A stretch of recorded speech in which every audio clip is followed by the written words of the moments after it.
मेरे प्यारे देशवासियों, मैं आपको एक ऑडियो सुनाता हूं। हेलो। सर नमस्ते सर। नमस्ते। सर बोलिए सर। देखिए, ये जो आपने एफआईआर नंबर मुझे सेंड किया है, इस नंबर के खिलाफ 17 कंप्लेंट्स हमारे पास। आप ये नंबर यूज कर रहे हैं? मैंने नहीं यूज करता हूँ सर। अभी कहाँ से बात कर रहे हो? सर कर्नाटका सर, वो घर में हूँ सर। ओके, इसके लिए आप अपनी स्टेट में रिकॉर्ड करवाइए ताकि ये नंबर ब्लॉक कर दिया जाए, फ्यूचर में आपको कोई प्रॉब्लम ना हो। Okay, yes sir. अभी मैं आपको कनेक्ट कर रहा हूँ, ये आपका इन्वेस्टिगेशन ऑफिसर है। आप अपनी स्टेट में रिकॉर्ड करवाइए ताकि ये नंबर ब्लॉक कर दिया जाए। Okay, yes sir, yes sir, yes sir. अब बताइएगा मैं किसके साथ बात कर रहा हूँ। अपना आधार कार्ड मुझे शो कीजिएगा वेरीफाई करने के लिए, बताइएगा। सर मेरे पास अभी नहीं है sir Aadhaar card sir, please sir. Phone आपके फोन में है? नहीं सर। फोन में आधार कार्ड की पिक्चर नहीं है आपके पास? नहीं सर। नंबर याद है आपको?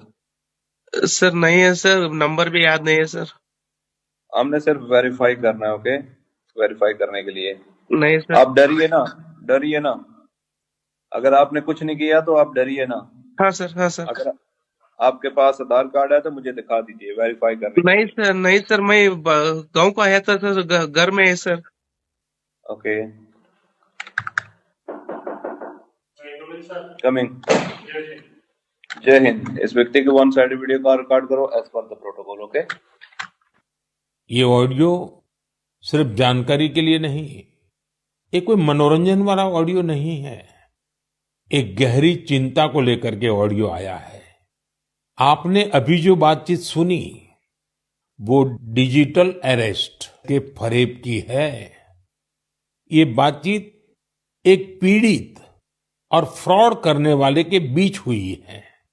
डिजिटल अरेस्ट के फ्रॉड में फोन करने वाले कभी पुलिस, कभी सीबीआई, कभी नारकोटिक्स, कभी आरबीआई, ऐसे भांति भांति के लेबल लगाकर बनावटी अधिकारी बनकर बात करते हैं और बड़े कॉन्फिडेंस के साथ करते हैं।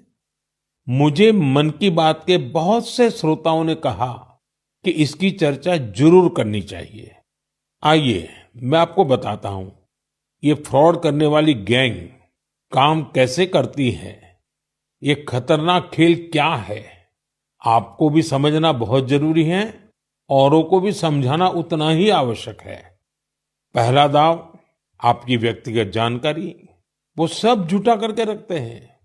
आप पिछले महीने गोवा गए थे, है ना? आपकी बेटी दिल्ली में पढ़ती है ना?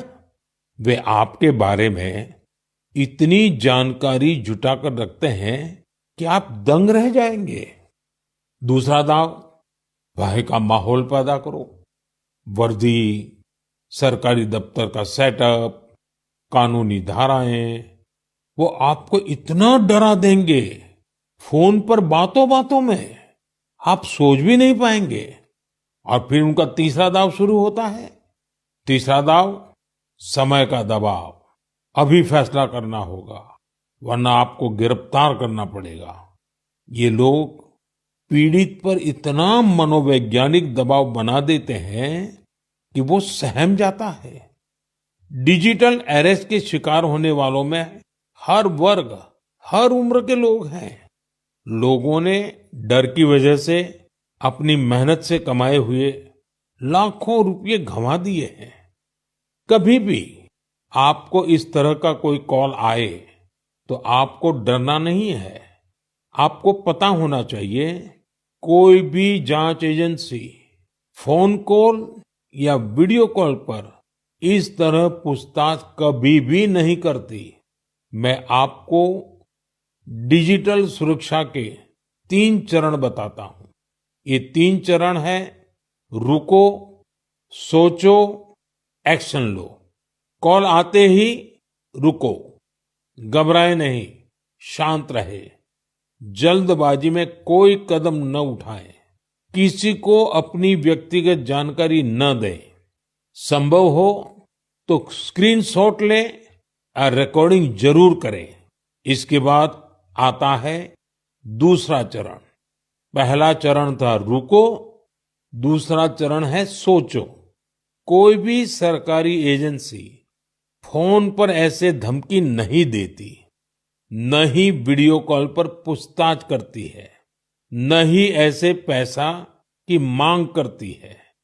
अगर डर लगे तो समझिए कुछ गड़बड़ है। और पहला चरण, दूसरा चरण और अब मैं कहता हूं तीसरा चरण। पहले चरण में मैंने कहा रुको, दूसरे चरण में मैंने कहा सोचो, और तीसरा चरण कहता हूं एक्शन लो। राष्ट्रीय साइबर हेल्पलाइन 1930 डायल करें, cybercrime.gov.in पर रिपोर्ट करें, परिवार और पुलिस को सूचित करें, सबूत सुरक्षित रखें। रुको, बाद में सोचो और फिर एक्शन लो। ये 3 चरण आपकी डिजिटल सुरक्षा का रक्षक बनेंगे। साथियों, मैं फिर कहूंगा, डिजिटल अरेस्ट जैसी कोई व्यवस्था कानून में नहीं है। ये सिर्फ फ्रॉड है, फरेब है, झूठ है, बदमाशों का गिरोह है। और जो लोग ऐसा कर रहे हैं वो समाज के दुश्मन है। डिजिटल अरेस्ट के नाम पर जो फरेब चल रहा है उससे निपटने के लिए तमाम जांच एजेंसियां राज्य सरकारों के साथ मिलकर काम कर रही है। इन एजेंसियों में तालमेल बनाने के लिए नेशनल साइबर कोऑर्डिनेशन सेंटर की स्थापना की गई है। एजेंसियों की तरफ से ऐसे फ्रॉड करने वाली हजारों वीडियो कॉलिंग आईडी को ब्लॉक किया गया है। लाखों सिम कार्ड, मोबाइल फोन और बैंक अकाउंट्स को भी ब्लॉक किया गया है।